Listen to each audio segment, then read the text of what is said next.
સ્વાગત છે મિત્રો આપનું। આજે પ્રબોધ ગાઈડન્સ અમારી જે ટીમ છે એમણે આજે નવી પહેલ શરૂ કરી છે। એમાં આપણે સૌ પ્રથમ જે છેલ્લું લાસ્ટ ડીવાયએસઓ પ્રિલિમનું જે પેપર લેવાયું એ ડીવાયએસઓ પ્રિલિમના ક્વેશ્ચન્સની જે ડેપ્થ છે, ક્વેશ્ચનના જે ટાઈપ છે અને ક્વેશ્ચનના જે ઓપ્શન્સ છે અને ક્વેશ્ચનમાં જે વર્ડ્સ છે, આ બધી જ વસ્તુઓનો અમારા ખૂબ જ લાંબા અનુભવના આધારે અમે જે વસ્તુઓ સમજ્યા છીએ એના આધારે અમે કેટલીક વસ્તુઓ ઓળખી છે। કેટલાક પ્રકારના અલગ અલગ પ્રકારના શબ્દો હોય છે, અલગ અલગ પ્રકારના ઓપ્શન્સ હોય છે કે જે આપણે માની લો કે તમે એક મર્યાદિત વાંચન સાથે પણ એક્ઝામ હોલમાં ખાલી એક શાંત ચિત્તે બેસીને તમે ઓપ્શન્સના વર્ડ્સને અને ઓપ્શન્સના ક્વેશ્ચનના વર્ડ્સને અને ક્વેશ્ચનના જે ઓપ્શન છે એના વર્ડ્સને તમે શાંતિથી ધ્યાનથી મિત્રો વાંચશો તો તમે ઘણા બધા ઓપ્શન્સ એમ જ એલિમિનેટ કરી શકશો અને મિનિમમ તમારા ક્વેશ્ચન, તમારા પેપરના 10 માર્ક્સ તમારા ખાલી ને ખાલી પેપરની સ્ટાઇલ, ઓપ્શન્સ અને ઓપ્શન્સના વર્ડ્સને એલિમિનેશન ટેકનિકથી તમે વધારી શકો છો। એ જ અમે અહીંયા આ જે સિરીઝ છે અમારા 5 કે 6 વિડીયોની એ સાબિત કરવા માટે અમે વિડીયો બનાવીએ છીએ। મિત્રો ફરીથી કહી દઉં, આ જે વિડીયો રહેશે એનો સોલ પર્પઝ અમારો એ જે ટેકનિક્સ છે એ શીખવાડવા માટેનો છે। ક્વેશ્ચન અને ઓપ્શન્સને અન્ડરસ્ટેન્ડ કઈ રીતે કરવું અને એક્ઝામ હોલમાં આપણે શાંત ચિત્તે વધુ સારી રીતે પેપર સેટરની સાયકોલોજી સમજીને કઈ રીતે સારામાં સારું પરફોર્મન્સ આપી શકીએ અને મેક્સિમમ ઓપ્શન એલિમિનેટ કરીને સાચા આન્સર સુધી પહોંચી શકીએ એના માટેનો છે।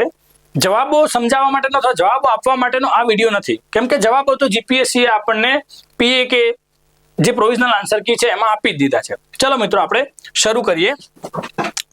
ફર્સ્ટ ક્વેશ્ચન,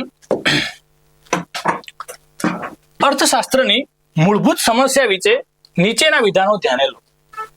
હવે મિત્રો આ જે એકદમ અર્થશાસ્ત્રના એકદમ ફંડામેન્ટલ જે કોન્સેપ્ટ કહેવાય કે અર્થશાસ્ત્રનું મૂળ શું છે એ ટાઈપનો બહુ જ અતિશય ઇઝી ક્વેશ્ચન છે। જોઈએ, હવે માની લો કે તમને અર્થશાસ્ત્રના ફંડામેન્ટલ ના પણ ખબર હોય ને તો પણ તમે આ ક્વેશ્ચનનો આન્સર એલિમિનેશન ટેકનિકથી આપી શકો છો।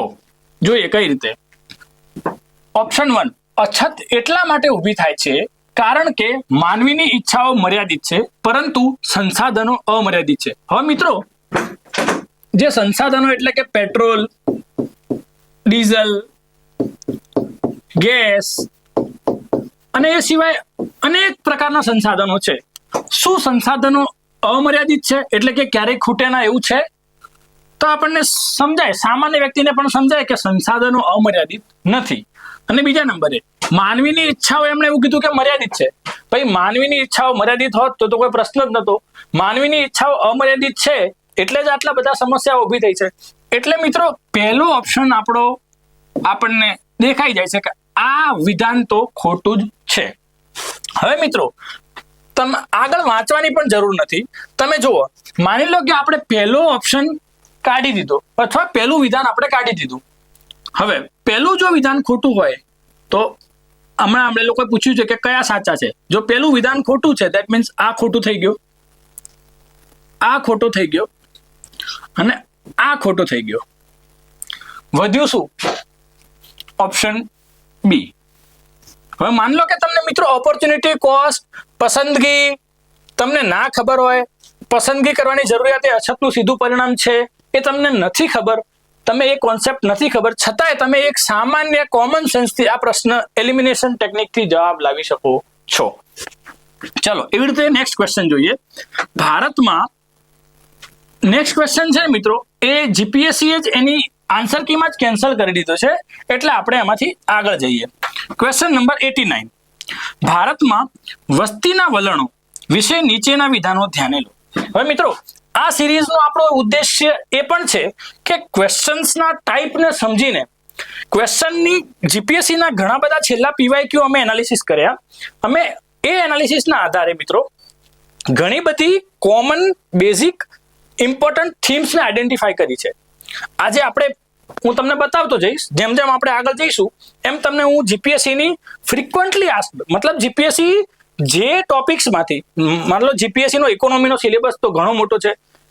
હવે માની લો કે કેટલાક એવા લોકો હોય કે જેમને એવી ઈચ્છા હોય કે આપણી જોડે સમય ઓછો છે અને ઇકોનોમીના મેઇન ટોપિક કરી લેવા છે, પહેલા પ્રાયોરિટી તમારી એ હોય કે પહેલા મેઇન ટોપિક છે જેમાંથી ફ્રિકવન્ટલી વધારે પ્રશ્નો પૂછાય છે એ કરી લેવા છે. તો એના માટે શું કરવું પડે? PYQ આપણે જે ભૂતકાળના પ્રશ્નો છે અને ભૂતકાળનું જે છેલ્લા પેપરો છે એનું ટ્રેન્ડ જોઈને આપણે ખબર પાડી શકીએ કે સૌથી વધારે મિત્રો શેમાંથી પ્રશ્નો પૂછાય છે, અને એ ટોપિક આપણે સૌથી પહેલા એટલા ટોપિકનું અન્ડરસ્ટેન્ડિંગ, એટલા ટોપિકના કોન્સેપ્ટ બહુ સરસ કરી દેવા પડે. એટલા માટે મિત્રો આ જે ઇમ્પોર્ટન્ટ ટોપિક્સ છે, ઇમ્પોર્ટન્ટ થીમ્સ છે, એ આપણે આની જોડે જોડે જ આઈડેન્ટિફાઈ કરતા જઈશું. અને હવે પછીના જે વિડીયો આવશે અમારી ચેનલ પર એ આ ઇમ્પોર્ટન્ટ થીમ્સને તમને બહુ કોન્સેપ્ચ્યુઅલ અન્ડરસ્ટેન્ડિંગ સાથે, અને માની લો કે તમને જે કોન્સેપ્ટ શીખવાડીશ એની આજુબાજુની રેડિયસમાંથી પણ જો પ્રશ્ન આવ્યો તો તમે આરામથી એલિમિનેટ કરી શકશો. ઇકોનોમી આમ તમે એકદમ નિશ્ચિંત થઈ જાઓ, ઇકોનોમી બહુ સરસ રીતે તમને સમજાઈ જશે અને ઇકોનોમીની એક્ઝામની ચિંતા તમારી હું ભૂલવાડી દઈશ. ઇકોનોમીની એક્ઝામની ચિંતા નહીં રહે. અને મિત્રો જે બીજા મિત્રો છે, બીજા જે સબ્જેક્ટ લેશે એ લોકો પણ આ જ સિસ્ટમ પ્રમાણે જૂના પ્રશ્નોના અભ્યાસના આધારે, એનાલિસિસના આધારે અને PYQ ની થીમના આધારે અમે નેક્સ્ટ વિડીયો બનાવીશું. એ જે ઇમ્પોર્ટન્ટ વિડીયોઝ બની જાય એના પછી બાકીના સિલેબસના જે ટોપિક વધશે એના વિડીયો તો આવશે જ, પણ આપણી પ્રાયોરિટી શું રહેશે કે પહેલા જે મેઇન ઇમ્પોર્ટન્ટ પોઈન્ટ છે કે જેમાંથી વધારે પ્રશ્નો પૂછાય છે એ આપણે કરવાના રહેશે. તો અહીંયા મારું ખાસ ધ્યાન તમને દોરવાનું કે વસ્તી જે ટોપિક છે મિત્રો, વસ્તી એ આપણા ઇકોનોમીના સિલેબસનો પણ ઇમ્પોર્ટન્ટ ભાગ છે, એઝ વેલ એઝ ભૂગોળના સિલેબસનો પણ ઇમ્પોર્ટન્ટ ભાગ છે. એટલે વસ્તી એક ટોપિક તમે કરો એટલે બે સબ્જેક્ટના બે ઇમ્પોર્ટન્ટ સિલેબસના પોઈન્ટ આપણા કવર થઈ જાય. એટલે કોસ્ટ બેનિફિટ જોવા જઈએ તો વસ્તી કરીએ તો આપણને કોસ્ટ બેનિફિટ વધારે મળશે.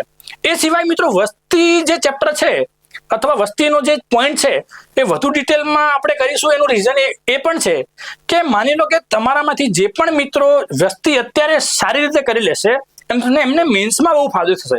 કેમ કે વસ્તીના જે ડેટા છે ને, વસ્તી, હ્યુમન ડેવલપમેન્ટ, ડેમોગ્રાફિક ડિવિડન્ડ, આ બધા જે પોપ્યુલેશનને લગતા જ પોઈન્ટ છે એના જે ડેટા છે ને મિત્રો એસેમાં, પછી જીએસના ક્વેશ્ચન્સમાં, જીએસના આન્સર્સમાં, મેન્સમાં અઢળક ઉપયોગ થાય છે. માની લો કે તમારા વસ્તીનો જો ડેટા તમને ફિંગર ટિપ્સ ઉપર હશે તો તમે દરેકે દરેક આન્સરમાં તમે ડેટા અને ફેક્ટ્સ નાખી શકશો અને એના આધારે તમારો મેન્સનો આન્સર જે છે એ એનરીચ થશે. એટલે કે એક્ઝામિનરને લાગશે કે હા ભાઈ આ વ્યક્તિ વ્યવસ્થિત સ્ટડી કરીને આવ્યો છે. સામાન્ય વ્યક્તિઓ કરતા કે જે લોકોને ડેટા ફેક્ટ યાદ નથી એમના કરતા એકાદ માર્ક તમારો મોટા ભાગના ક્વેશ્ચન્સમાં વધી જાય. એટલે મિત્રો વસ્તી જે ચેપ્ટર છે આપણે બહુ સરસ રીતે કરીશું. પહેલા આ ક્વેશ્ચન જોઈ લઈએ કે આને ઇન્ટેલિજન્ટલી કઈ રીતે ટેકલ કરી શકાય. ભારતમાં વસ્તીના વલણો વિશે નીચેના વિધાનો ધ્યાને લો. આઝાદી પછી ભારતના વસ્તી વૃદ્ધિ દરમાં દર દાયકે સતત વધારો જોવા મળ્યો છે. હવે જુઓ મિત્રો, અહીંયા એ લોકોએ શું લખ્યું છે? દર દાયકે સતત વધારો જોવા મળ્યો છે. શેમાં? વસ્તી વૃદ્ધિના દરમાં. હવે અહીંયા મિત્રો ખાસ જોજો કે વસ્તી ભારતમાં દર દાયકે વધે તો છે જ, નો ડાઉટ, એમાં કોઈ શંકાને સ્થાન નથી. પણ વસ્તી વધવું અને વસ્તી વૃદ્ધિનો દર વધવો એ બેમાં ફરક છે. વસ્તી વૃદ્ધિનો દર માની લો કે આપણા એક દાયકામાં 20% દરે વસ્તી વધી, બીજા દાયકામાં 22% દરે વધી, એના પછીના દાયકામાં માની લો કે 19% દરે વધી, એના પછીના દાયકામાં 17% દરે વધી. ધારો કે તો આ વસ્તી વૃદ્ધિનો દર સતત થોડો વધ્યો છે.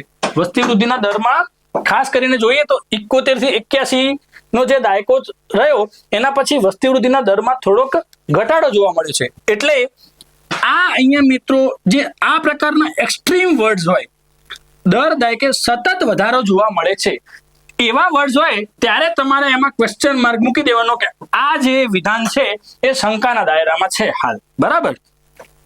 પછી બીજું, ભારતમાં એકંદર લિંગ ગુણોત્તર દર 1000 પુરુષો દીઠ સ્ત્રીઓ, એમણે વ્યાખ્યા આપી દીધી છે સેક્સ રેશિયોની કે દર 1000 પુરુષો દીઠ સ્ત્રીઓની જે સંખ્યા હોય એને સેક્સ રેશિયો કહીએ છીએ. 1951 પછી તમામ દાયકાવાળી વસ્તી ગણતરીઓમાં સતત ઘટતો રહ્યો છે. જો મિત્રો ફરીથી એ લોકોએ લખ્યું કે તમામ દાયકામાં સેક્સ રેશિયો જે છે એ સતત ઘટતો રહ્યો છે. હવે મિત્રો આપણને આ તો એક સામાન્ય પોઈન્ટ છે. જો તમે વસ્તીનું ચેપ્ટર વ્યવસ્થિત રીતે ટોપિક સમજ્યા હોય તો આપણને ખ્યાલ આવે કે સેક્સ રેશિયો એ સતત ઘટ્યો નથી. છેલ્લા કેટલાક જે દાયકાઓ છે વર્ષો એમાં સેક્સ રેશિયોમાં સારો એવો આપણને વધારો જોવા મળ્યો છે. એટલે આ પોઈન્ટ તો તદ્દન જ ખોટો થઈ જાય છે. હવે મિત્રો માની લો કે આ પોઈન્ટ ખોટો થઈ ગયો. ભારતના ત્રીજો વિધાન જોઈએ. ભારતના તમામ મુખ્ય રાજ્યોમાં કુલ પ્રજનન દર ટોટલ ફર્ટિલિટી રેટ રિપ્લેસમેન્ટ સ્તરથી નીચે ઘટી ગયો છે. હવે મિત્રો ટોટલ ફર્ટિલિટી રેટ એનો મતલબ એવો છે કે જે 2.0 ની નીચે ફર્ટિલિટી રેટ જે પણ રાજ્યોનો થાય એને કહેવાય રિપ્લેસમેન્ટ રેટ એટલે ઇન શોર્ટ જે પણ રાજ્યો છે એમનો જો ટોટલ ફર્ટિલિટી રેટ 2.0 કરતા ઓછો હોય તો એનો મતલબ એવો થયો કે એમાં ઘટી ગયો છે. એટલે કે એમાં એવા રાજ્યોમાં TFR ઘટ્યો છે. અને કેટલાક અંશે મિત્રો આ વાક્ય સાચું છે કે ઘણા બધા રાજ્યો જે છે એમાં TFR ઘટ્યો છે. પણ મુખ્ય રાજ્યો, ભારતના મુખ્ય રાજ્યોમાં મિત્રો યુપી, બિહાર એમાં સૌથી વધારે વસ્તીવાળા રાજ્યો છે. એમાં તો યુપીમાં 2.3, બિહારમાં 3.0 આટલો TFR છે. ધેટ મીન્સ કે આ સ્ટેટમેન્ટ થઈ ગયું ખોટું. એટલે ઇન શોર્ટ હું એમ કહેવા માંગુ છું કે જ્યારે આ તમામ મુખ્ય રાજ્યો અને સતત ઘટતો રહ્યો છે તમામ દાયકાવાળી વસ્તીમાં, અહીંયા પણ એમણે લખ્યું છે કે સતત વધારો જોવા મળે છે. આ બધા જે એક્સ્ટ્રીમ વર્ડ્સ છે એને ઓળખીને એના આધારે આપણે એટલા પોઈન્ટને એલિમિનેટ કરીએ એટલે ઇન શોર્ટ આપણને ખ્યાલ આવે કે ધારો કે પહેલામાં તમને જવાબ નથી પણ ખબર તો પણ આ બીજો અને ત્રીજો તો તમે સીધી રીતે એલિમિનેટ કરી શકો. એટલે હવે બીજો ને ત્રીજો નીકળી ગયો, બરાબર. તો પછી સાચા કયા વધ્યા? ફક્ત એક તો છે નહીં. ધેટ મીન્સ કે આ જ આપણો આન્સર વધ્યો, બરાબર છે. ચલો નેક્સ્ટ ક્વેશ્ચન જોઈએ.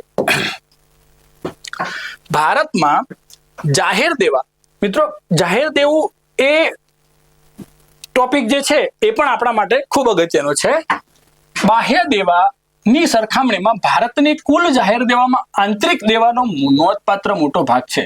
હવે મિત્રો આપણે જો નોર્મલ પણ ઇકોનોમિક્સ વાંચીશું ને, જનરલ ઇકોનોમિક્સ, માની લો કે તમે 4 કલાકમાં ઇકોનોમિક્સ વાંચી લો ને તો કેટલીક તો ફંડામેન્ટલ વસ્તુઓ છે. એક્ઝામ્પલ ફોર જાહેર દેવું છે.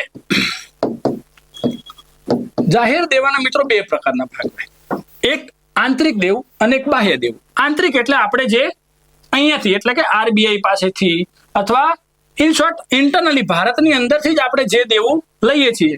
બાહ્ય દેવું એટલે કે આપણે વિદેશથી લઈએ છીએ, બહારના દેશો વિદેશી જે સંસ્થાઓ છે મોટી એમાંથી લઈએ છીએ. ભારતના આંતરિક અને બાહ્ય દેવામાં મિત્રો જોવા જઈએ ને તો 96% જેટલું તો આંતરિક દેવું છે અને બાહ્ય દેવું કેટલું છે? સમથિંગ 4%. તો સીધી વસ્તુ છે કે આમાં આપણને ખ્યાલ આવે કે આંતરિક દેવાનો નોંધપાત્ર મોટો ભાગ છે. એ વાક્ય સાચું છે. પણ ચલો માની લઈએ એક ટાઈમ માટે કે આપણને નથી ખ્યાલ, ચલો મૂકી દઈએ. અહીંયા આપણે આને ક્વેશ્ચન માર્ક કરીએ, આપણને નથી ખ્યાલ. ચલો બીજો પોઈન્ટ વાંચીએ. બીજો વિધાન એ કહે છે ઊંચો અને વધતો જતો જાહેર દેવાથી GDP ગુણોત્તર, પબ્લિક ડેપ્ટ ટુ GDP રેશિયો, પબ્લિક ડેપ્ટ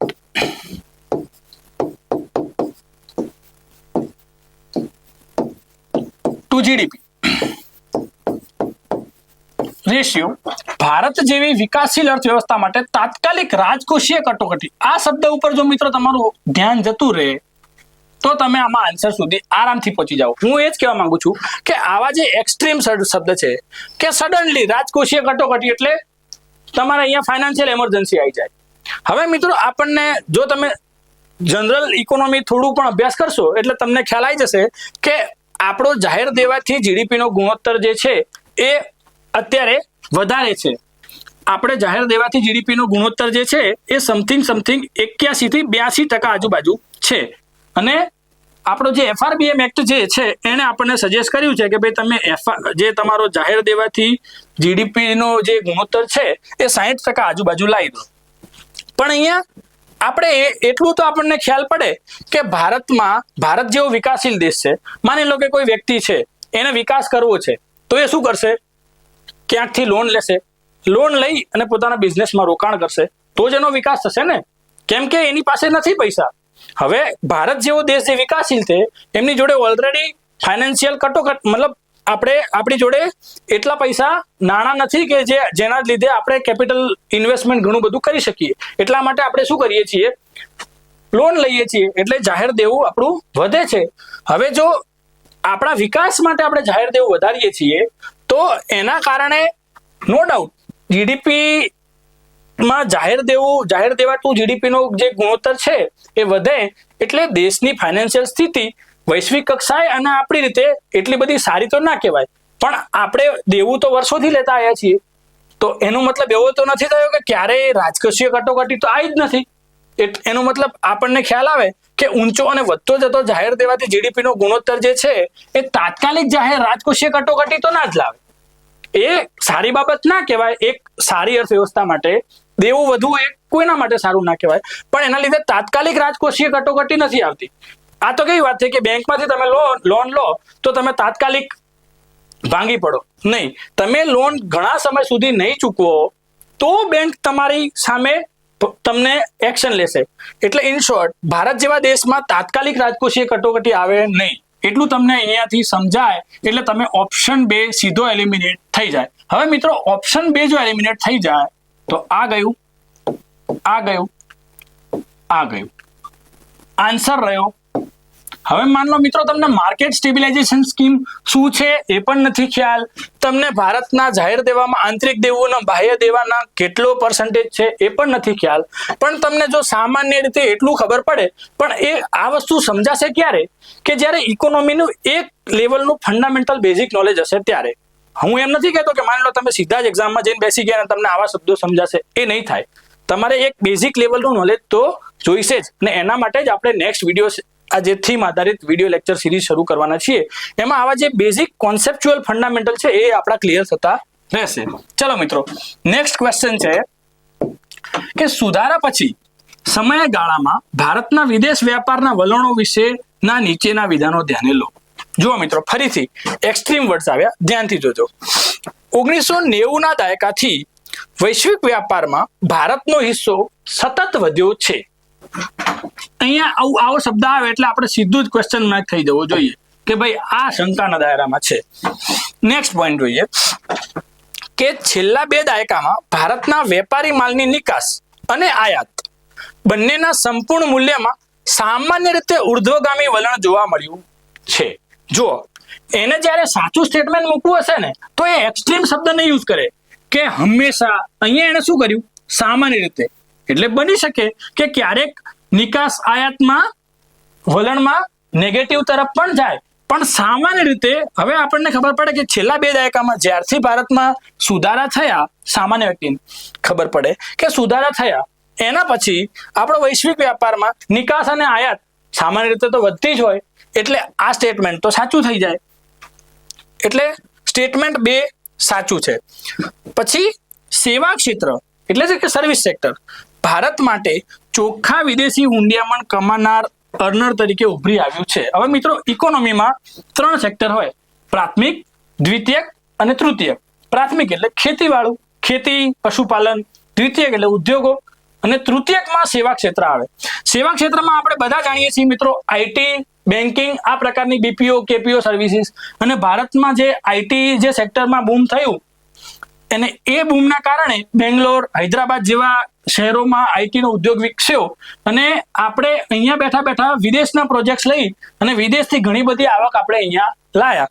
એટલા માટે આપણને જનરલી ખ્યાલ આવે કે સેવા ક્ષેત્ર એ ચોખ્ખું વિદેશી હુંડિયામણ આપણને લાવી આપે. આપણે અહીંયાથી આઈટીના પ્રોજેક્ટ્સ બનાવીને બહાર આપીએ એટલે એ લોકો આપણને પૈસા આપે. એટલે સેવા ક્ષેત્ર જે છે એ તમે ઇકોનોમી ભણશો એટલે તમને ખ્યાલ આવશે કે ઇકોનોમીમાં હાલ ભારતની ઇકોનોમીમાં સૌથી વધુ જીડીપીમાં યોગદાન આપનારું જો ક્ષેત્ર હોય તો સેવા ક્ષેત્ર છે. અને એમાંય વિદેશી હુંડિયામણ કમાઈ આપવા વાળું સૌથી મોટું ક્ષેત્ર કયું તો સેવા ક્ષેત્ર. એટલે આ તો બહુ જનરલ અને સાદું સ્ટેટમેન્ટ છે, સામાન્ય વ્યક્તિને પણ આમાં ખ્યાલ પડે જો એક બેઝિક લેવલનું ઇકોનોમી આપણે ભણીએ તો. હવે મિત્રો 2 અને 3 તો અહીંયા આપણને ખબર છે કે ડેફિનેટલી સાચા છે. અહીંયા મિત્રો 1990ના દાયકાથી વૈશ્વિક વેપારમાં ભારતનો હિસ્સો સતત વધ્યો છે. એ સતતના કારણે આપણે શંકા થવી જોઈએ અને આપણે થોડું મગજ લગાવવાનું કે આપણને ખ્યાલ આવે કે છેલ્લા જોવા જઈએ તો 2016 થી લઈને 20 વચ્ચે થોડોક ઘટાડો આપણને એમાં જોવા મળ્યો છે, એટલે આ સ્ટેટમેન્ટ ખોટું છે. હવે માની લો કે એક જો આપણે ખોટું કરી દઈએ તો આન્સર વધે આ જ. આમાં થોડુંક આપણને એક નોલેજ હોવું જોઈએ, અધરવાઇઝ આમાં આપણે સીધું એલિમિનેટ કરી શકીએ નહીં. પણ છતાંય આપણે કેટલાક લેવલ સુધી તો પહોંચી શકીએ કે 2 ને 3 તો આવે જ. હવે તમને ખબર છે કે 2 ને 3 તો આવે જ. માની લો કે તમે પહેલા સુધી નથી પહોંચી શક્યા, તો એ તમે 2 ને 3 જો બંને આવે તો તમને એટલું તો ખ્યાલ આવે કે આ 2 તો ના જ આવે. હવે જો તમે 4 ઓપ્શનમાંથી તમારી જોડે 2 જ બચ્યા છે, કાં તો 1, 2 અને 3 આવે અને કાં 2 અને 3 આવે, પછી મિત્રો આ ક્વેશ્ચનને છોડાય નહીં. જો તમે મારું એવું કેવું છે તમને કે 4 ઓપ્શનમાંથી એક પણ ઓપ્શન જો તમે એલિમિનેટ કરી શક્યા છો, તો આપણું જે મેથ્સ ભણીએ છીએ ને એમાં રીઝનિંગ આવે. રીઝનિંગ પ્રમાણે તમે જો થોડુંક પણ મેથ્સ લગાવો તો જો નેગેટિવના 0.30 કપાતા હોય, 0.33 નથી કપાતા મિત્રો, 0.30 કપાય છે, અને જો એક પણ ઓપ્શન એલિમિનેટ થઈ ગયો ડેફિનેટલી, તો પછી વધ્યા 3. અને હવે 3 માંથી તમે રિસ્ક લો છો, માની લો કે સતત 10 પ્રશ્નોમાં રિસ્ક લો છો, પણ કન્ડિશન એપ્લાય એક બેઝિક લેવલના નોલેજ સાથે, તો તમે 100% 1, 2 કે 4 માર્ક પ્લસમાં જ રહેશો. ફાઇનલ સ્કોરમાં તમને 1, 2, 4 માર્ક પ્લસ થશે ને થશે જ. અને 1, 2, 4 માર્ક્સની વેલ્યુ એ તમે જ્યારે 1, 2 કે 3 માર્ક્સથી રહી જાઓ છો એવા મિત્રોને પૂછજો, એટલે તમને ખ્યાલ આવી જશે. એટલે રિસ્ક લેવાનું, પણ એકાદ ઓપ્શન એલિમિનેટ કરવાનો, અને એના માટે આપણે આ બધી ટેકનિક્સ સમજીશું. નેક્સ્ટ ક્વેશ્ચન, ભારતના વિદેશી હુંડિયામણ અનામત ફોરેન એક્સચેન્જ રિઝર્વ વિશે નીચેના વિધાનો ધ્યાને લો. હવે મિત્રો આ જે ક્વેશ્ચન છે એમાં આપણે ફોરેન એક્સચેન્જ રિઝર્વ વિશે જો થોડું ભણીએ તો આપણને ખ્યાલ આવે એવું છે. આમ જનરલ ક્વેશ્ચન જ છે, પણ થોડુંક ફેક્ટ છે આમાં કે ફોરેન એક્સચેન્જ રિઝર્વમાં ફોરેન કરન્સી એસેટ્સ, સોનું, સ્પેશિયલ ડ્રોઈંગ રાઇટ્સ અને IMF સાથે રિઝર્વ ટ્રાન્સપોઝિશન નો સમાવેશ થાય છે. બીજું વિધાન છે, ફોરેન એક્સચેન્જ રિઝર્વમાં મજબૂત અને સતત વધારો હંમેશા તંદુરસ્ત અને ટકાઉ બાહ્ય ક્ષેત્રની સ્થિતિ સૂચવે છે. અહીંયા મિત્રો આપણને આ એક્સ્ટ્રીમ વર્ડ દેખાયો, પણ થોડું લોજિકલી વિચારો કે જો ફોરેન એક્સચેન્જ રિઝર્વ એટલે આપણને વિદેશી ઊંડિયામણો આપણી જોડે વધે, ઇન શોર્ટ આપણી જોડે જો પૈસા વધે તો આપણે હંમેશા આપણી જે આર્થિક પરિસ્થિતિ છે એ તંદુરસ્ત અને બાહ્ય ક્ષેત્ર, ટકાઉ બાહ્ય ક્ષેત્ર એટલે આપણે ટકી રહીશું માર્કેટમાં, એવું સાબિત કરે છે. એ તો સામાન્ય વ્યક્તિને પણ સમજાય કે જો તમારી જોડે પૈસા વધારે હોય તો તમારી આર્થિક સ્થિતિ મજબૂત રહે. ધેટ મીન્સ કે આ તો સાચું જ છે. તમને ફેક્ટ ખબર છે કે નથી, ધેટ ડઝન્ટ મેટર, આ તો સાચું જ છે કે તમને ફોરેન એક્સચેન્જ રિઝર્વ તમારી જોડે હોય તો તમારી સ્થિતિ તંદુરસ્ત અને ટકાઉ કહેવાય. ચલો નેક્સ્ટ છે, આરબીઆઈ ભારતની વિદેશી ઊંડિયામણ અનામતનો રક્ષક છે અને તેને આરબીઆઈ અધિનિયમ 1934 હેઠળ સંચાલિત કરે છે. આ માન લો તમે આરબીઆઈ નું ચેપ્ટર ખોલો ને, એમાં આરબીઆઈ બેન્કિંગ વાળું ચેપ્ટર ખોલો એટલે બેન્કિંગની પહેલી લીટી હોય કે બેન્કિંગનું central bank of India RBI છે અને આરબીઆઈ 1934 એક્ટ હેઠળ સંચાલિત થાય છે. અને ફોરેન એક્સચેન્જ રિઝર્વ જે છે એ આરબીઆઈ એનો અનામતનો રક્ષક છે. ધેટ મીન્સ કે આ પણ સાચું છે. હવે 2 અને 3 બંને સાચા છે એટલું તો થઈ ગયું. ચલો તમને પહેલામાં ડાઉટ છે કે કદાચ કોઈ પોઈન્ટ ખોટો હોય, સાચો હોય, તમને નથી ખબર, પણ તમને એટલું તો આમાં ખબર પડી ગઈ કે 2 ને 3 તો ડેફિનેટલી સાચા છે. હવે 2 ને 3 બંને હોય એવા કયા ઓપ્શન છે? આ 2 જ છે. તો આ 2 તો ગયા.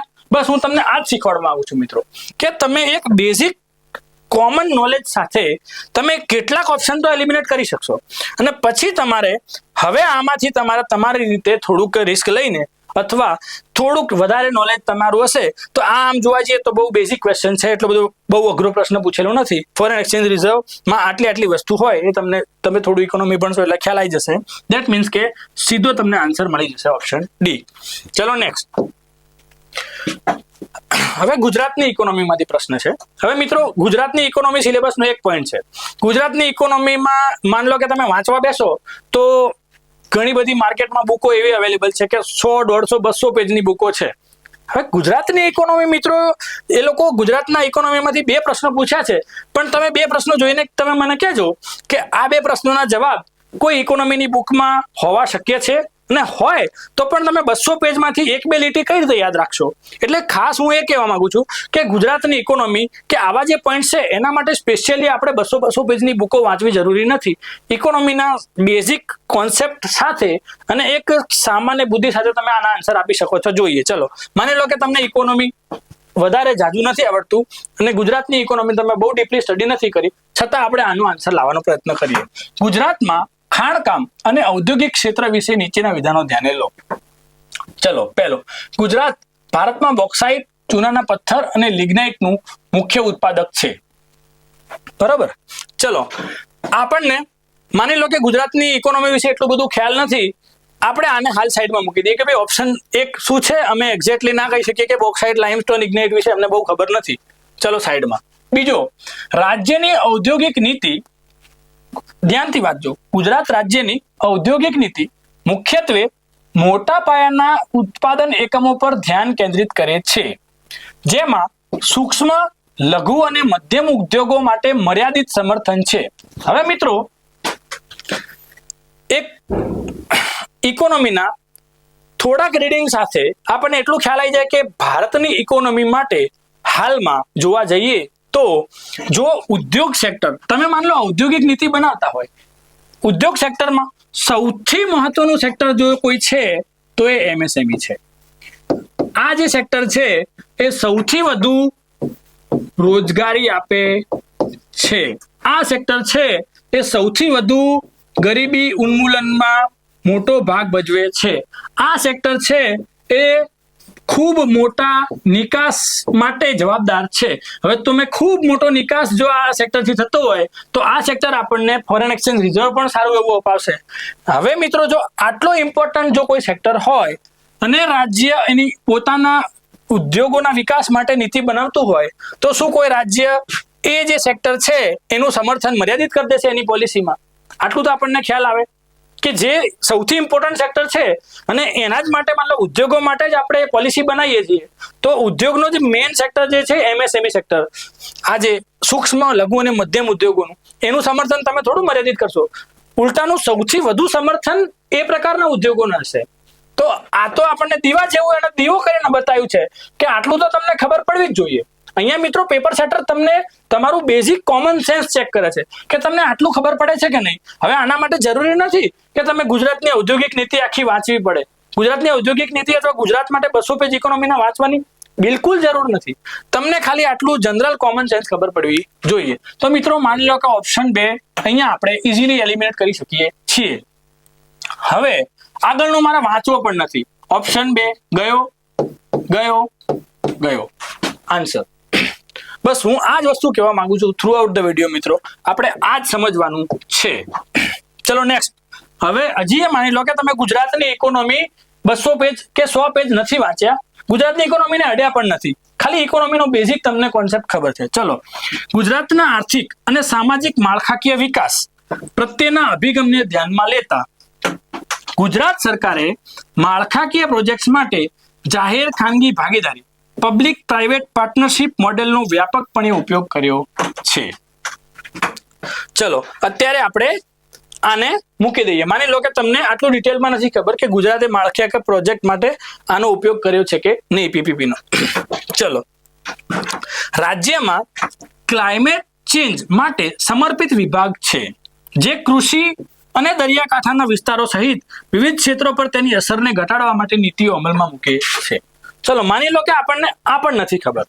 નોર્મલી આપણને ખ્યાલ હોવી જોઈએ, પણ માની લો કે આ વાંચવામાં નથી, આ પણ નથી ખ્યાલ આપણને. બરાબર, હજી હિંમત નથી હારવાની. ઘણા મિત્રો શું કરે છે, આવું જોયું 2.2 માંથી એકેય નથી ખબર, આ તો નહીં આવડે, ચલો આગળ. એવું નહીં, નેક્સ્ટ પોઈન્ટ વાંચવાનું તો ખરી જ. કદાચ ત્રીજા પોઈન્ટમાં કોઈ ક્લુ હોય અને અહીંયા મૂકેલો જ છે. મિત્રો, આપણે ખાલી શાંત ચિત્તે આપણું ટોટલ ધ્યાન, સંપૂર્ણ ધ્યાન ક્વેશ્ચન ઉપર અને એના શબ્દો ઉપર હોવું જોઈએ. પ્રેશરમાં નહીં આવો ને તો મિત્રો આ બધું દેખાશે. જો તમે ક્વેશ્ચન ને પેપરને તમારા ઉપર હાવી થવા દીધું ને તો આ બધું નહીં દેખાય તમને. એટલે મેઇન વસ્તુ એ છે કે તમારે પ્રેશરમાં આવવાનું નથી. પ્રેશરમાં ના આવવા માટે શું જોઈએ? આપણે એમ કહીએ કે ખાલી અંદરથી આત્મવિશ્વાસ નહીં આવે, એ આત્મવિશ્વાસ નોલેજમાંથી આવશે. અને એ નોલેજ માટે અમારા જે નેક્સ્ટ વિડીયોઝ આવે એમાં તમારે કોન્સેપ્ચ્યુઅલ અન્ડરસ્ટેન્ડિંગ ક્લિયર થઈ જશે અને આ પ્રકારની એલિમિનેશન ટેકનિક અમે શીખવાડીશું. એમાંથી તમારું કોન્ફિડન્સ બિલ્ડઅપ થશે. પછી તમારે MCQ ને મોક ટેસ્ટ સોલ્વ કરવાના છે અને એ મોક ટેસ્ટ સોલ્વ કરીને તમારો હજુ વધારે કોન્ફિડન્સ બિલ્ડઅપ થશે. અને પછી તમારે એકદમ એ કહેવાય ને કે એકદમ શસ્ત્ર સજ્જ થઈને યુદ્ધ મેદાનમાં ઉતરવાનું છે ફૂલ કોન્ફિડન્સ સાથે. ટોટલ આપણું ધ્યાન એ વખતે શાંત ચિત્તે પેપરમાં હોવું જોઈએ. આ બધું દેખાશે. જોઈએ ત્રીજા પોઈન્ટમાં ગુજરાતમાં શહેરી વિકાસ નીતિ ફક્ત સ્માર્ટ શહેરો. જો મિત્રો આ બધું આપણે ઓળખવાનું છે. ફક્ત સ્માર્ટ શહેરો બનાવવા પર ભાર મૂકે છે અને ગ્રામીણ માળખાકીય સુવિધાઓને અવગણે છે. હવે મિત્રો કોઈ પણ સ્ટેટની કોઈ પણ પોલિસી હોય, રાજ્ય એક બહુ મોટા વિસ્તારમાં બહુ બ્રોડ લેવલે વિચારીને પોલિસી બનાવે. હવે ગુજરાત રાજ્યની પોલિસીમાં કોઈ એક ડિપાર્ટમેન્ટની પોલિસી હંમેશા પોતાના ડિપાર્ટમેન્ટના વિકાસ માટે તો બનાવે જ, પણ ક્યારે એવું બને કે એ જે ડિપાર્ટમેન્ટ જે શહેરી વિકાસ છે, શું મિત્રો તમને લાગે છે કે શહેરી વિકાસ એ ગામડાઓના વિકાસ વગર શક્ય છે? અબ્દુલ કલામ સાહેબનું સ્ટેટમેન્ટ છે કે જ્યાં સુધી ભારતમાં ગામડાઓનો વિકાસ નહીં થાય ત્યાં સુધી શહેરોનો સંપૂર્ણ વિકાસ શક્ય જ નથી. અને એના માટે થઈને એમણે મિત્રો providing urban amenities to rural area સ્કીમનો એક કોન્સેપ્ટ આપ્યો છો, જો તમને કદાચ ખ્યાલ હોય તો. એટલે તમને એટલું ખબર પડી જોઈએ કે સ્માર્ટ ગામડાઓ વગર સ્માર્ટ શહેરો શક્ય નથી. જો સ્માર્ટ શહેરો બનાવાશે તો સ્માર્ટ ગામડા હોવા જ જોઈએ. હવે તો તમે સ્માર્ટ શહેરો માટે જો પોલિસી બનાવો છો તો તમે ગામના આંતરિક માળખાને કઈ રીતે અવગણી શકો? ગામના આંતરિક માળખાને અવગણીને તમે શહેરોનો વિકાસ કઈ રીતે કરી શકશો? ગામડામાં માળખું જ નહીં હોય, ગામડાથી શહેરની કનેક્ટિવિટી જ નહીં હોય, તો વ્યક્તિ શહેરોમાં પહોંચશે પણ કઈ રીતે? શહેરોને મજૂરો મળશે કઈ રીતે? એટલે મિત્રો શહેરી વિકાસની નીતિ ક્યારે ગ્રામીણ માળખાકીય સુવિધાઓને અવગણે તો નહીં જ. નો ડાઉટ અહીંયા એવું કીધું હોત ને કે મુખ્યત્વે વજન એમનું શહેરી વિકાસ તરફ છે, તો બરાબર. અહીંયા તો એમણે કહી દીધું છે કે ગ્રામીણ માળખાકીય સુવિધાઓને અવગણે છે, કાઢી જ નાખી. ગ્રામીણ માળખાકીય સુવિધાઓની અમારે કઈ ખાસ ઓલું વજન જ નથી. એવું ક્યારેય પોલિસીમાં ના હોય મિત્રો. પોલિસી સ્ટેટની બનતી હોય એટલે બ્રોડ કોન્સેપ્ટ સાથે બનતી હોય. એટલે તમારે ઓપ્શન 3 મિત્રો અહીંયા એલિમિનેટ સીધો જ થઈ જાય આ અન્ડરસ્ટેન્ડિંગ સાથે. હવે મિત્રો જો ઓપ્શન 3 ગયો તો 3 માન લો કે આ 3 તો તમે કાઢી દીધો, તો આન્સર વધી ગયો તમારો 1 અને 2. જો તમને આ 2 ખબર હોય ઉપરના વિધાનો તો ખૂબ સારી બાબત છે. ના ખબર હોય તો પણ તમે આમાં પહોંચી શકો જવાબ સુધી. ચલો નેક્સ્ટ. અર્થવ્યવસ્થામાં પ્રવાહિતા સરળ બનાવવા માટે RBI દ્વારા 6 જૂન 2025 ના રોજ તેના નાણાકીય નીતિ ઠરાવમાં નીચેનામાંથી કયું પગલું લેવામાં આવ્યું છે? હવે મિત્રો આ જે ક્વેશ્ચન જે છે ને, આમ કરંટ અફેરમાંથી કહેવાય. કેટલાક લોકોને તમે પૂછશો ને, પ્રાઇમા ફેસી આ ક્વેશ્ચન મને પણ ટફ લાગ્યો હતો. અહીંયા હું એ જ કહેવા માંગુ છું કે તમે પેપર સેટરની સાયકોલોજીને સમજો. પેપર સેટર કયા મગજ સાથે આ પ્રકારના પ્રશ્નો અહીંયા મૂકતા હશે? કેમ એણે એવું નક્કી કર્યું કે 6 જૂન 2025 ના રોજ મોનેટરી પોલિસી બનાવી RBI? તો એમણે નીચેનામાંથી કયું પગલું લીધું? હવે મિત્રો સામાન્ય રીતે RBI નો જે એક્ટ છે એ એવું કહે છે કે મિનિમમ તમારે વર્ષમાં 4 વખત પોલિસીનું સ્ટેટમેન્ટ આ બધાનું રજૂ કરવાનું. આપણો ટ્રેન્ડ એવો છે કે RBI વર્ષમાં 6 વખત એટલે કે દર 2 મહિને આના માટે એ લોકો સ્ટેટમેન્ટ રજૂ કરતા હોય છે. મતલબ વધારા ઘટાડાના જો કોઈ હોય તો એ લોકો મોનેટરી પોલિસી અંતર્ગત ચેન્જીસ માટે સજેસ્ટ કરતા હોય છે. પણ મિત્રો શું એ શક્ય છે કે આપણે દર 2 મહિને, આમાં તો ઘણા બધા રેટ હોય, રેપો રેટ હોય, રિવર્સ રેપો રેટ હોય, SLR હોય, CRR હોય, એ સિવાય ઘણા બધા છે, MSF છે. હવે મિત્રો આટલા બધા રેટ્સ યાદ રાખવા એક સામાન્ય વ્યક્તિ જોડે શક્ય છે? દર 2 મહિને તમારે આટલા બધા રેટ્સ ફેક્ટ્સ યાદ રાખવા એ ના રાખી શકાય. એક્ઝામિનરે એવું નથી ઈચ્છતો કે તમે આ બધા ફેક્ટ યાદ રાખો. એક્ઝામિનર તમારી ત્યાં આગળ કોમન સેન્સ જોવા માંગે છે કે શું તમને એટલી. અહીંયા મિત્રો ખાલી આપણે એ જ મગજ વાપરવાનું છે કે એક્ઝામિનર તમારી જોડે ક્યારેય એવું ના ઈચ્છે કે તમને બધા રેટ યાદ રહે. આમાં આખા રેટમાં સૌથી વધારે મેઇન આપણું જો ફોકસ જાય તો કયા રેટ ઉપર? પહેલો રેપો રેટ ઉપર. તો એ તમને એટલું જ જાણવા માંગે છે કે તમે કોમન બેઝિક નોલેજના આધારે એટલું ખબર પડે છે કે એક્ઝામિનરનું માઇન્ડસેટ કેવું હશે. એક્ઝામિનર તમને ક્યારેય CRR, SLR મતલબ કે રિઝર્વ રેપો રેટ કે માર્જિનલ સ્ટેન્ડિંગ ફેસિલિટી, આ તો આટલા બધા રેટ તો કોઈ સામાન્ય વ્યક્તિ યાદ રાખી શકે જ નહીં. એટલે તમને એ યાદ રહેવાની શક્યતા તો ઓછી છે. તો નોર્મલી એ પૂછે પણ નહીં એવું. ક્યારેક જ કોઈ એવા પેપર સેટર હોય જે પૂછી લે. નોર્મલી ક્યારે એ બહુ અતિશય ફેક્ચ્યુઅલ, ખાસ કરીને હસમુખ પટેલ સાહેબના જે નવા ટ્રેન્ડમાં તમે એવું એક્સપેક્ટ કરી શકો નહીં. એટલે અહીંયા એ સમજવાનું છે. અચ્છા, માની લો કે ક્યારેક આમાં ચેન્જીસ થતા પણ હોય છે, પણ જો એમાં ચેન્જીસ એવો ધરખમ હોય તો આપણા નોલેજમાં હોય. માની લો કે આપણા નોલેજમાં આમાં ધરખમ ફેરફાર નથી, તો જો 4માંથી આમ તો આમ એલિમિનેટ કરી શકાય, પણ માની લો કે તમારે આન્સર પકડવો જ છે અથવા એક ચૂઝ કરવો જ છે, તો રેપો રેટ જ કરાય. તો રેપો રેટ જ કરાય. કેમ કે નોર્મલી રેપો રેટ ઉપર બધાનું ધ્યાન જાય, અને રેપો રેટ એ થોડો મોટો પોઈન્ટ છે, એટલા માટે અહીંયા જો ચોઈસ કરવો જ હોય તો પછી રેપો રેટ કરાય. આમાં બીજું ખાસ એલિમિનેશનનો સ્કોપ નથી. ચલો નેક્સ્ટ. નીચેનામાંથી ભારતમાં માંગ નાણાં બજાર મની માર્કેટનું કયું સાધન કયું નથી? આ મિત્રો તમને ખ્યાલ હોય તો જ આવડે. આ નોલેજ બેઝ છે. અહીંયા આપણે ખાસ એલિમિનેશન યુઝ કરી શકીએ નહીં. આના માટે તમારે નોલેજ જોઈએ, મતલબ તમને ખબર હોવું જોઈએ કે મની માર્કેટ શું છે, એના ટૂલ્સ કયા છે. બરાબર છે. જે મિત્રો મની માર્કેટ છે ને, એ ખાસ કરીને લેસ ધેન 1 યર, 1 વર્ષ કરતા ઓછા સમયગાળા માટેના જે ટૂલ્સ છે મનીને મેનેજ કરવા માટે, એને કહીએ છીએ. અને બીજું જે માર્કેટ છે એ કેપિટલ માર્કેટ છે.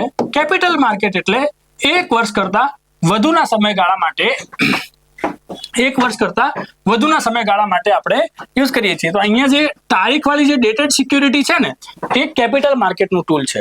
કેમ કે મિત્રો અહીંયા જુઓ, તારીખ, આ તમને ખાલી નોલેજ માટે કહું, તારીખવાળી જે ડેટેડ સિક્યુરિટી હોય ને, એનું નામકરણ આવું હોય, આવું નામ હોય.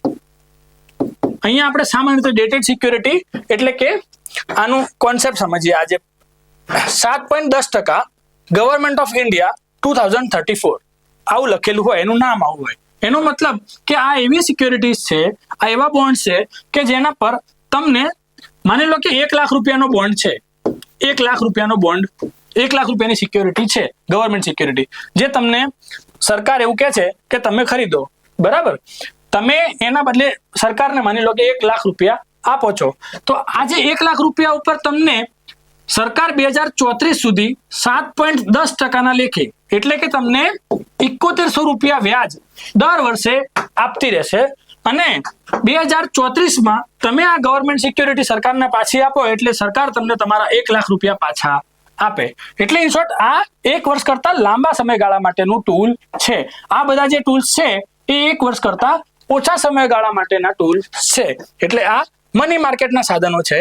આ જે છે એ કેપિટલ માર્કેટનું સાધન છે. પણ આમાં એલિમિનેશનનો સ્કોપ નથી. આ તમને આવડતું હોય તો આવડતું હોય, ના આવડતું હોય તો નથી આવડતું, આને છોડી દેવાય. ચલો નેક્સ્ટ. નીચેનામાંથી કયા પરિબળો અર્થતંત્રમાં અતિશય નાણાકીયકરણમાં ફાળો આપે છે?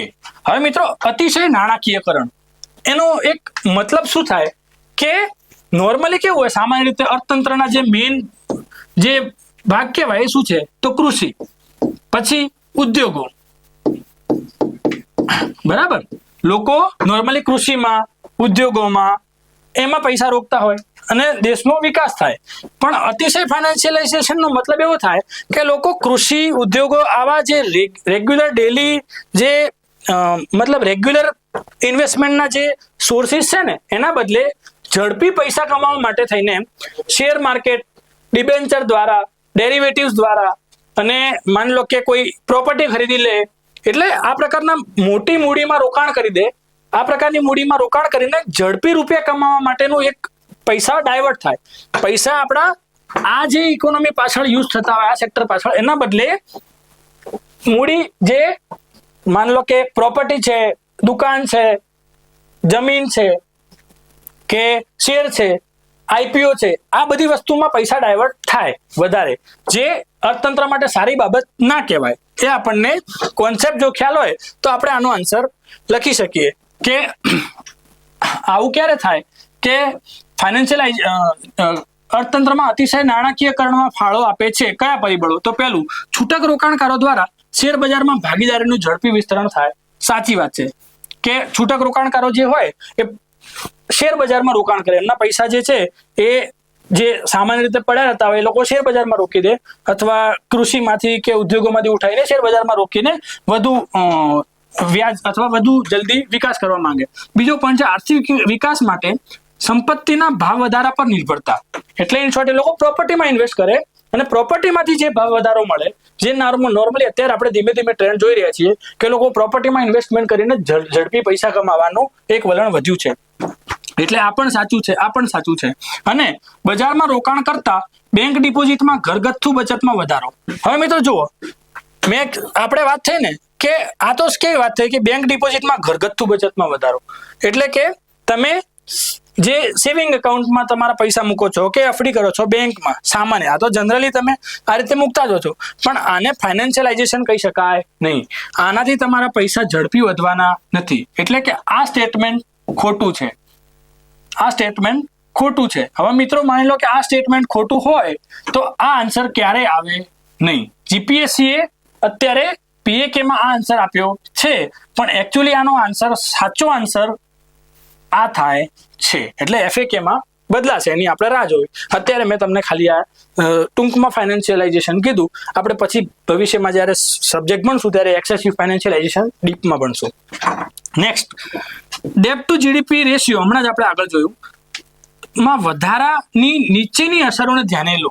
હવે મિત્રો જો દેશનો દેવું, ડેટ ટુ જીડીપી રેશિયો એટલે શું કે ઉપર અંશમાં દેવું, નીચે જીડીપી. આ રેશિયો વધે ક્યારે? તો જ્યારે દેવું વધે તો રેશિયો વધે. આમાં દેવું વધે તો નીચેની અસરો ધ્યાને લો. હવે સામાન્ય રીતે આપણે જોઈએ કે દેવું વધે તો નીચેમાંથી શું થાય? બરાબર, સોવરેન ક્રેડિટ રેટિંગ ડાઉનગ્રેડ થવાનું જોખમ વધારે છે. તો સીધી વાત છે, માન લો કે માર્કેટમાં એવી અફવા ફેલાય કે એક્સ વ્યક્તિનું દેવું બહુ વધી ગયું છે. બરાબર, અનિલ અંબાણી અને મુકેશ અંબાણી બે ભાઈઓ છે ધારો કે.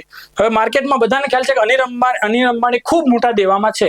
હવે સોવરેન ક્રેડિટ રેટિંગ એટલે એની ક્રેડિટ જે છે એ આપણે ઓછી જ ગણશું. તો જો દેશનું દેવું વધે તો સોવરેન ક્રેડિટ રેટિંગ ડાઉનગ્રેડ થવાની જ છે. સીધી વાત છે. એટલે ઓપ્શન 1 તો સાચું જ છે. બીજો ઓપ્શન, વધુ પડતા સરકારી ઋણ ગ્રહણને કારણે ફુગાવામાં વધારો થાય. હવે એ પણ સીધી વાત છે કે સરકાર બહુ વધારે પડતું ઋણ લેશે, વધારે પડતું સરકાર દેવાદાર બની જશે તો ફુગાવો વધશે. તો મિત્રો રોકાણકારોનો વિશ્વાસ વધ્યો જેના કારણે મૂડી પ્રવાહમાં વધારો થયો. હવે જો તમારું દેવું વધે, માની લો કે ભારતનું દેવું અતિશય વધ્યું, તો વિશ્વના દેશોને અથવા વિશ્વના મોટા રોકાણકારોને એટલું ખ્યાલ આવશે કે ભાઈ ભારતનું આટલું બધું દેવું છે તો ભારતની અર્થવ્યવસ્થા ગમે ત્યારે ભાંગી શકે. બરાબર, અથવા અર્થવ્યવસ્થામાં ખાસ અફરાતફરી ગમે ત્યારે નાની મોટી થઈ શકે. તો કોઈ વ્યક્તિ રોકાણકારો અથવા જે મોટા રોકાણકારો છે એમનો વિશ્વાસ ક્યારે વધે? ના વધે ને. દેવું વધે તમારું તો રોકાણકારોનો વિશ્વાસ ઘટવાનો જ છે ને. તો ઓપ્શન વિધાન 3 તો તમારું ખોટું થઈ ગયું. તમને અહીંયા પૂછ્યું છે કે કયા સાચા છે.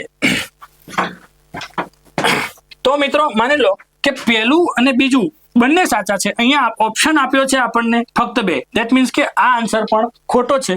આનો સાચો આન્સર શું છે? 1 અને 2 બંને, જે ઓપ્શન જ નથી. એટલે આ પ્રશ્ન કેન્સલ થવાની ભરપૂર શક્યતા છે. નેક્સ્ટ, કુલ જીવીએ એ આર્થિક વૃદ્ધિનો અંદાજ કાઢવા માટે પુરવઠા બાજુનું માપ છે અને જીડીપી એ આર્થિક વૃદ્ધિનો અંદાજ કાઢવા માટે માંગ બાજુનું માપ છે. હવે એકદમ સાદો જીડીપી અને જીવીએ નો કોન્સેપ્ટ છે કે જીડીપી એ ડિમાન્ડ સાઇડ રજૂ કરે છે, જીવીએ એ સપ્લાય સાઇડ રજૂ કરે છે. હવે મિત્રો આ જે ટોપિક છે ને એ જીવીએ અને જીડીપી બહુ વિસ્તૃત રીતે સમજીશું ને તો વધારે ખ્યાલ આવશે. એટલે આપણે અત્યાર પૂરતું આને એકદમ બેઝિક સમજી લઈએ છીએ કે માન લો તમને આનું ફેક્ચ્યુઅલ ડેટા ખબર હોય તો આપણને ખ્યાલ આવી જાય કે બંને વિધાન સાચા છે. ધેટ મીન્સ કે 1 અને 2 બંને આન્સર છે. આ મિત્રો આપણને નોલેજના આધારે આનો આન્સર લાવવાનો રહે આપણે. નેક્સ્ટ,